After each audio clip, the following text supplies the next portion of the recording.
I never imagined police would show up at our secluded mountain cabin. 2 deputies stood on the porch, hands near holsters, demanding my wife, Sarah Mitchell, step outside. They claimed criminal trespassing. Behind them, wearing a self-satisfied smirk and HOA pins, stood Karen Peton, the Empress of Pineridge County. Sarah, officers, this is our property. Misunderstanding.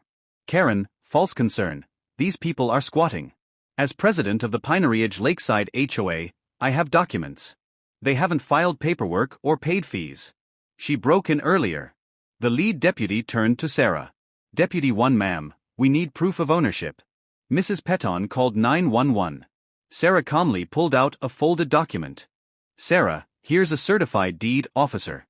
Property transferred to my name 3 months ago when my Uncle Robert passed away. Sarah Mitchell, sole owner. Karen's smugness drained, replaced by panic. The deputy examined the deed, then looked at Karen with annoyance. Deputy 1, Mrs. Peton, this deed shows Mrs. Mitchell is the legal owner.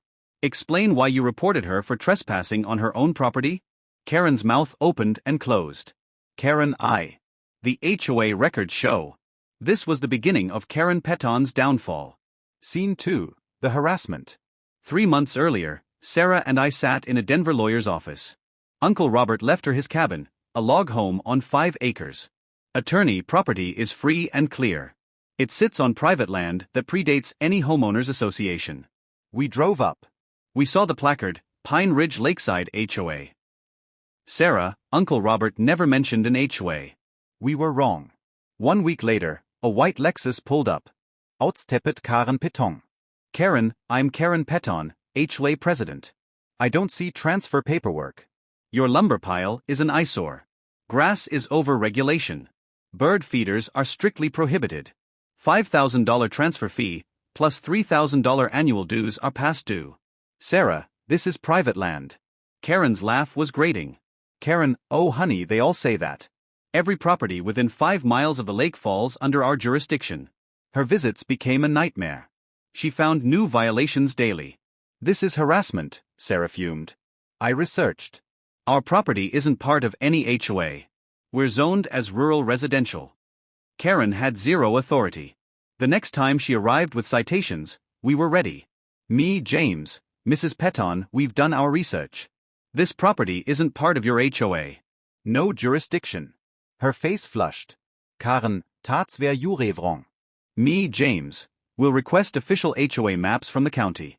Stop coming onto our property. It's trespassing. The final confrontation occurred 3 weeks later. Sarah called James. Karen called the police and told them I broke in. Hands on weapons. Scene 1.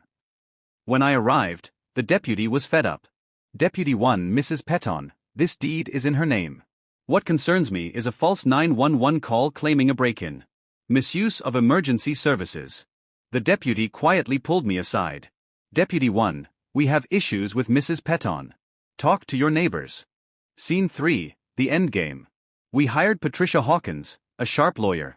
We installed cameras. We talked to the neighbors. They shared horror stories of bogus fines. The real breakthrough came from Dorothy Chun, a former county planning employee. She pulled out old maps. I've heard rumors the HOA maps don't match the county's. Our lawyer found the proof. Someone altered HOA boundaries to include an additional 40 properties.